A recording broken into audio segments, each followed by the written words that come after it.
Hey, everybody, this is Justin, and today we are going to talk about uh, a technology version of being a technology version of being a an agile business person, right?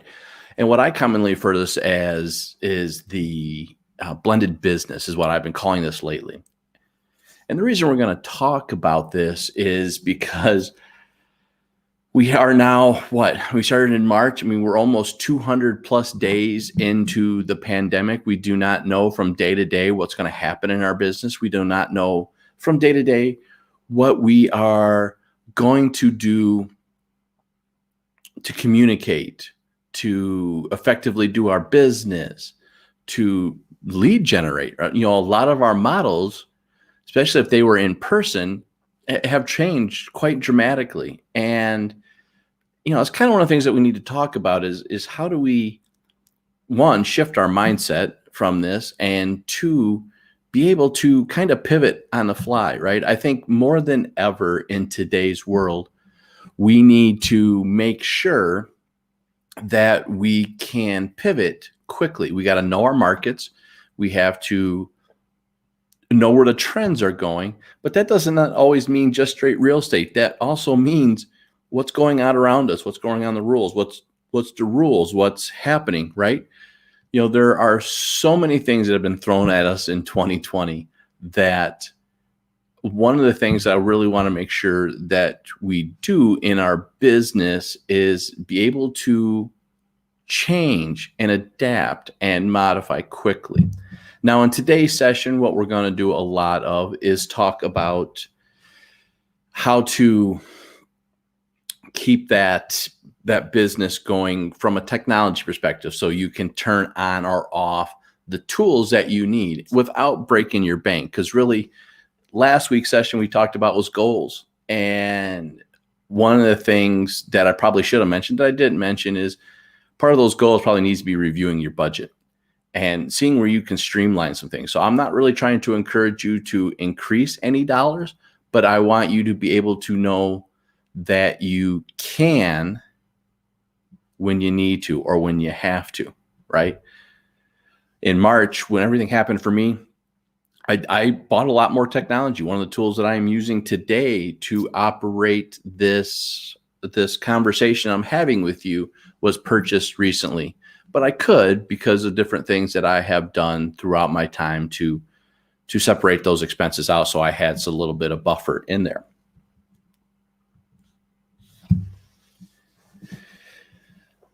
So again, the reason we're talking about this is the pandemic, right? I mean, this is why it's here. Although I'll be quite honest with you, I have been talking about many of these tools for a very long time, because for me and my business, my real estate business, but more specifically for my training business these days, I don't get to just travel 5 minutes to go make a showing. I don't get to just go travel 10 minutes to go make an appointment, right? A lot of my travels are 30, 40, 50 minutes because I live in a smaller area that makes things a lot of more drive time for me. So I always had tools in my belt that made things more optimized for my business. And I'm a big fan of it. And I don't care if you live 5 miles from your client or 100 miles from your client. You should be able to use some of these tools to make life easier, not only for yourself, but for your client, right? Make things better for your client. And really, to be honest with you, a lot of these tech tools that we'll kind of talk about here in a little bit, or things that I want you to think about, they're already wanting to use anyways. Our buying group are the millennials these days. That's our biggest buying group. So they're the ones that are already using this tech. They're already building a lot of this stuff out. So just kind of keep that in mind.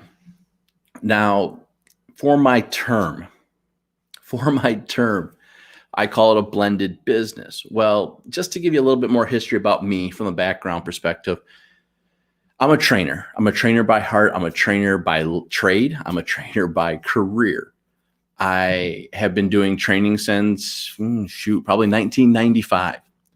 And I love training. I love helping people grow. I love people growing their business. And I get I get my energy from watching you all succeed and watching you all grow your business.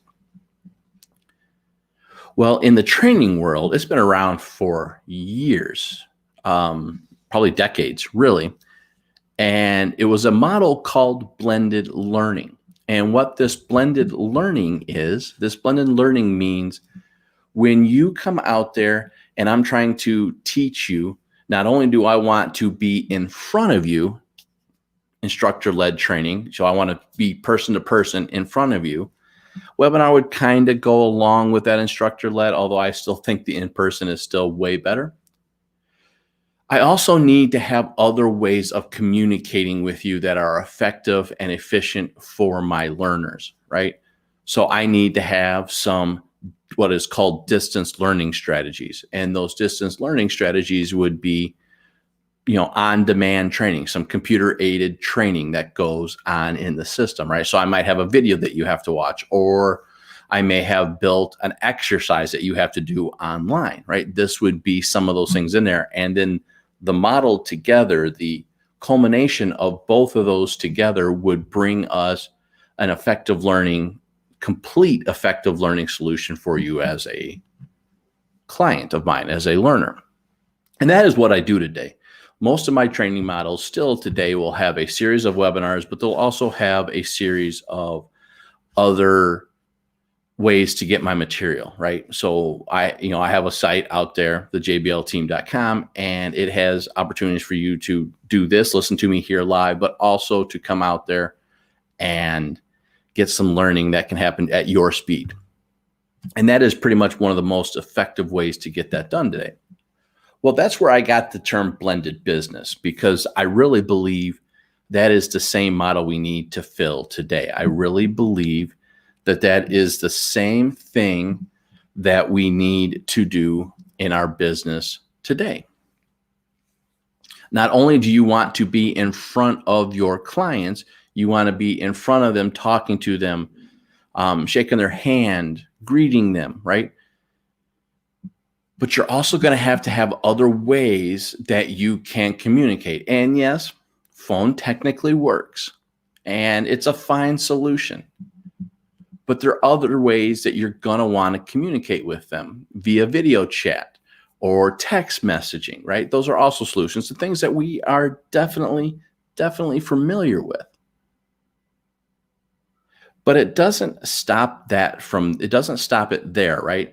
Having a complete blended business, I think, is something, the way I look at it is you have these tools in place, or these tools available to you that you're aware of, that you can turn on and off, kind of like a valve, right? You can just kind of turn it on and off, where when you do this, you can say, okay, you know what? It's time for me. I got to have these tools. I got to start communicating with these folks, or I got to start communicating with these folks. And these are the tools I need to have in my business. And I can easily turn them on in a very, very quick manner.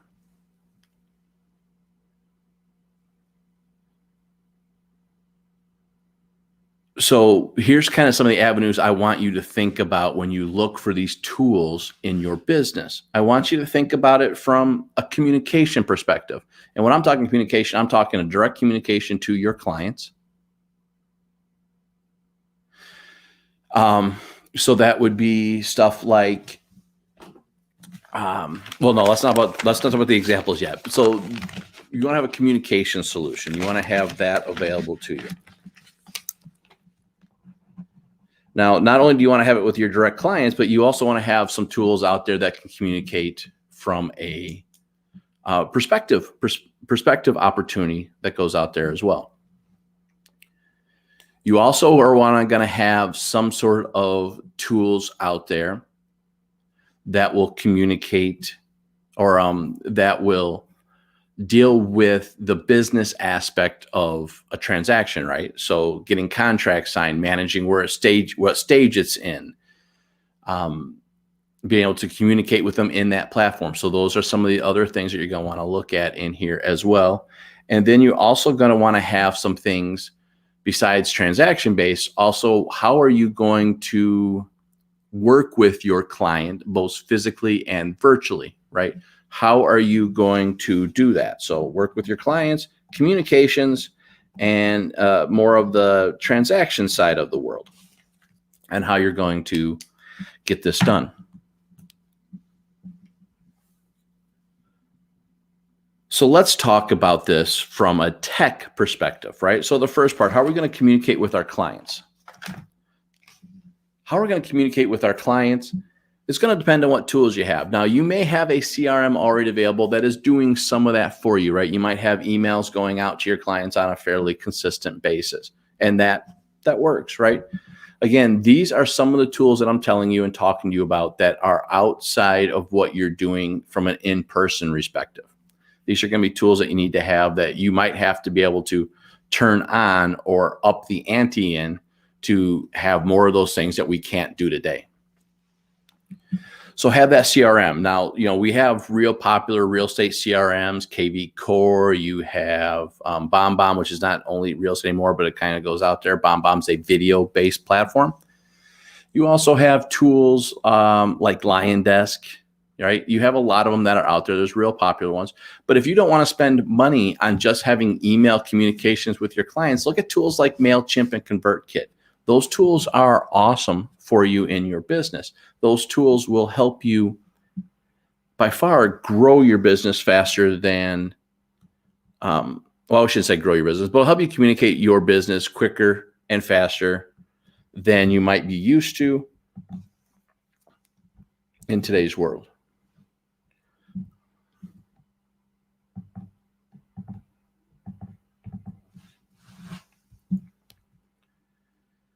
Okay.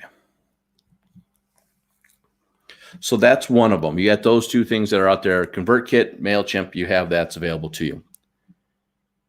I think another great way to do it is have some of these video conversations that we're doing. And there's plenty of platforms out there that are essentially free. Right now, if you have Gmail, you can do it because you have what's called Google Meets. And you can do that for free right now. Now, we'll see if it stays free. Until the pandemic, they had took the free version away. They went back and made that a paid model. So you had to have Google Suites and you had to have all that stuff. With the pandemic, they brought it back. We'll see if it stays. But until it goes, you have that out there. You do have, if you're an iPhone user, you have FaceTime. The problem with FaceTime is if you do that, it is just FaceTime users, right? You can't be me, who's an Android person. I can't do FaceTime. But if you want to do that and you want to have that and you want to have an app available, then do something like WhatsApp or Duo. I like Duo. I'm a Google guy. And Google Duo will be on any platform. So you can share it with anybody and then you can communicate with your clients that way. And you can have that face-to-face conversation. You can have kind of that heart-to-heart right there, face-to-face. You have in here, you also have, Facebook. They now have Google, they have Facebook rooms in there where you could just meet with your client and have a conversation. It's kind of neat. It's fun to use. And then you also have Zoom. Zoom does actually have a free version. As long as it's under 50 people and under 45 minutes, you can use Zoom as a video conversation tool where you can actually share documents and stuff like that in there. So don't be afraid to use Zoom in there as part of your options. And so those are just some of the tools that you can use from a communication perspective. Mail would be those static on-demand type series that I talked about with the blended learning. And then the rest of these would be more of that live instructor-led versions, that FaceTime, the Duo, all those things would be kind of stuff like that. Well, the next one here then we'd want to talk about is the transaction side of the world. And again, there are many, many tools, and there's more coming out on a daily basis. But there are two that I think kind of stand out from everybody else as far as this arena goes. Now, they do have a cost model, but you can test them out for free. And right now, still, if you go to each platform and you look at them, they do have a discounted price that's out there. So you do have two that are out there from a transaction signature-based solution that I really like. One is Dotloop and one is Docusign. Well, Docusign has been out for years. It's one of the first ones out there. They actually have a NAR agreement in relationship with them, so they give us a pretty good rate for it. And it will not only let you send contracts back and forth from a communication perspective, right? Send those documents, get them signed, send them back, things like that. But they also have what are called rooms, or what used to be called transaction rooms. I believe now they're just called rooms, where you can put your documents in there. And now they're there and they're optimized for each transaction. So you can kind of manage it in that area, and it makes it nice, right? So you can keep this stuff organized. You can manage the transaction. So that's an option for you for managing the transaction from a long distance. Now, the value for doing either one of these tools, I want to talk about Dotloop here in a second, but the values from each one of these tools is I can do this from home, right? Not that I don't want to go meet my clients, but if I got to get a contract signed and it's got to be now, I can just send it to them and they can send it back and everything is clean. It's not like I'm sending it. They got to print it. They got to sign it. They got to scan it. They got to send it back where I'm going to lose the quality. I'm not losing any of this stuff because the documents are clean and they're there and they're just going back and forth. And I'm keeping the quality and I'm getting the signatures. And I'm also keeping the history of this so I can keep all the signature strategies that have been out there. Dotloop is another version. And Dotloop was built, I think it was 2008. My Dotloop folks that I know are going to kill me for that one, but I don't remember exactly, but I think it was right around 2008. It might've been a little bit later. But it was built specifically for real estate.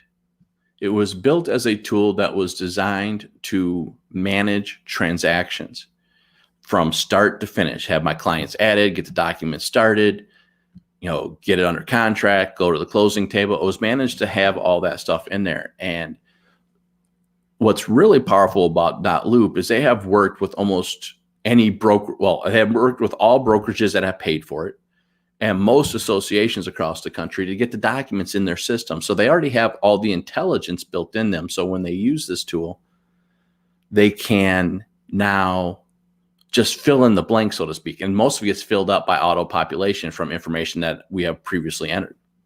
And then I got to do is send it to my clients and get it signed off. And it makes life real nice. And they have, each loop is their own room, just like I said with Docusign.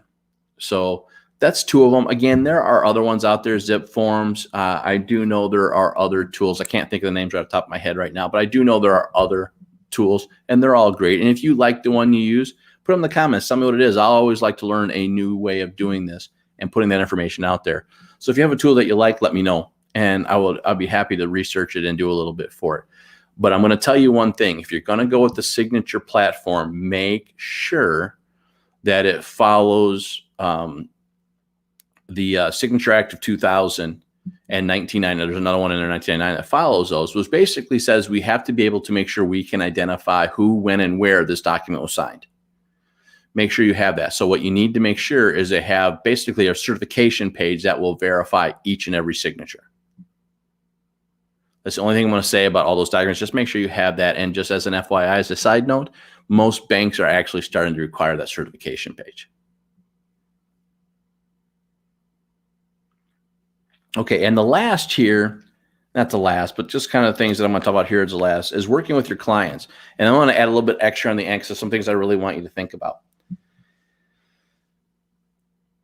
So working with your clients, right? You got showings. How are you doing that? Your client can't go in the home because they don't want people, because the sellers don't, the listing clients, they don't want anybody in the home because they don't want to be vulnerable or at risk for bringing any of those risks in right now, right? So how are you doing that? How are you bringing that conversation in? How are you doing? You're just saying, sorry, you're out of lunch. You can't do it. Again, I think there are solutions for that. So you have tools like virtual tours that you can give and virtual showings, right? So your clients could do a virtual showing. You could take your phone and walk through. Well, I would recommend a couple things if you're going to do that. One, have a full-fledged Zoom account at that point in time. Spend $150 for the year. You're going to have it. Have that tool out there for you. But then I would recommend having some sort of stabilizer. Now you can buy those for as cheap as $20, or the ones that I like are usually right around $100. And the stabilizers that I like are called gimbals. And these gimbals are handheld and they have a little finger trigger, so I can walk around and I can just use my finger to walk around and talk to people without having to worry about having my hands in the right place and doing the right thing. So the gimbal itself does everything for it.